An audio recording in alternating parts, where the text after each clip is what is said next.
जी, शैलेंद्र सिंह ढाबाई जी, सबको जोड़ने के कितने प्रयास हो रहे हैं। ग्राउंड पे जो स्थितियां, जो राजनीतिक विश्लेषक, वरिष्ठ पत्रकार जो बैठे हुए हैं, जिनकी निगाह है, जिनके पास पूरा फीडबैक आता है।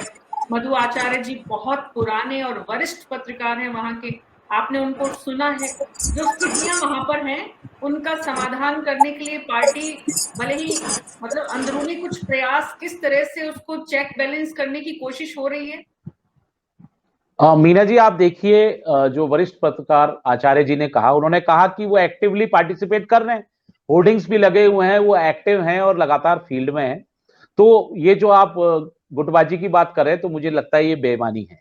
और प्रधानमंत्री नरेंद्र मोदी जी के नेतृत्व में भारतीय जनता पार्टी 9 साल से लगातार देश की सेवा कर रही है, राष्ट्र के विकास का काम कर रही है। और उसी कड़ी में आप देखिए, प्रधानमंत्री नरेंद्र मोदी जी कल बीकानेर आ रहे हैं और वहां 4 करोड़ से ज्यादा की सौगात राजस्थान की जनता को देके जाएंगे। उसके साथ साथ जो पड़ोसी राज्य हैं हमारे, चाहे वो पंजाब हो, चाहे गुजरात हो, तो वहां तक भी इसका प्रभाव पड़ेगा। आप देखिए, जो अमृतसर से जामनगर के लिए 20,000 करोड़ का ग्रीन फील्ड कॉरिडोर बनाया जा रहा है, उसका वो लोकार्पण करेंगे। राजस्थान की जनता, देश की जनता को वो समर्पित करेंगे। तो लगातार सतत प्रयास चल रहे हैं भारतीय जनता पार्टी के।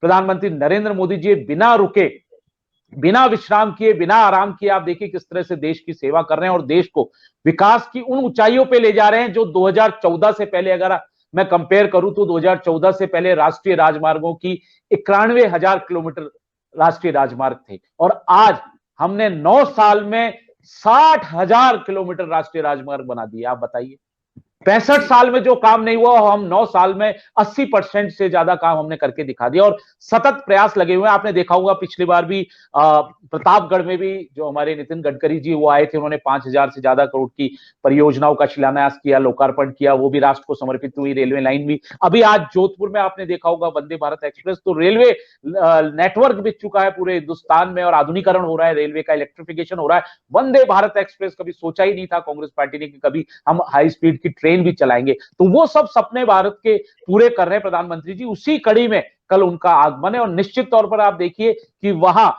प्रधानमंत्री जी को सुनने के लिए, उनके आशीर्वचन को सुनने के लिए, उनको दुआएं देने के लिए लाखों की संख्या में वहां लोग एकत्रित होंगे। और निश्चित तौर पर जो उन्होंने एक बात देश को, जब आप जैसे वरिष्ठ प्रवक्ता और आप जैसे पार्टी के जो वरिष्ठ लोग आते हैं, वो भी जब कहते हैं ना लाखों की, तो शैलेंद्र जी 1 लाख से लेकर 90 लाख होते हैं। तो लाखों में कितना आप बीकानेर संभाग में कितनी बड़ी संख्या में जुटा पाएंगे लोगों को। तो जैसे आपके मधु आचार्य जी ने कहा कि करीब 2 लाख लोग जुटाने की कोशिश बीजेपी की तरफ से की जा रही है, इतना ही आपका टारगेट है? बिल्कुल बीना जी, आप देखिए 2 लाख का टारगेट है और निश्चित तौर पर यह पूरा होगा, क्योंकि जो जगह है वहां से 17-18 किलोमीटर बिल्कुल मैदान है और वहां पर्याप्त जगह, तो इसलिए आप ये नहीं कह सकते कि वहां जगह की कमी है। और आपने देखा होगा, जब जब भी प्रधानमंत्री जी राजस्थान की धरा पर आए, इस वीर भूमि पे आए, दौसा हो चाहे, वहां उन्होंने दिल्ली बंबई एक्सप्रेस कॉरिडोर का शिलान्यास उद्घाटन किया और लालसोट, दिल्ली से लालसोट दौसा तक राष्ट्रीय राजमार्ग को राजस्थान और देश की जनता को समर्पित किया। तब भी वहां 1 लाख से ऊपर भीड़ थी दौसा में। आपने अभी अजमेर में देखा होगा, तब भी आपने देखा वहां 1.5 लाख से अब भीड़ आई थी। और इसी तरह नाथद्वारा में जब प्रधानमंत्री नरेंद्र मोदी जी आए थे, और प्रदेश भी देखेगा शैलेंद्र ढाबाई जी।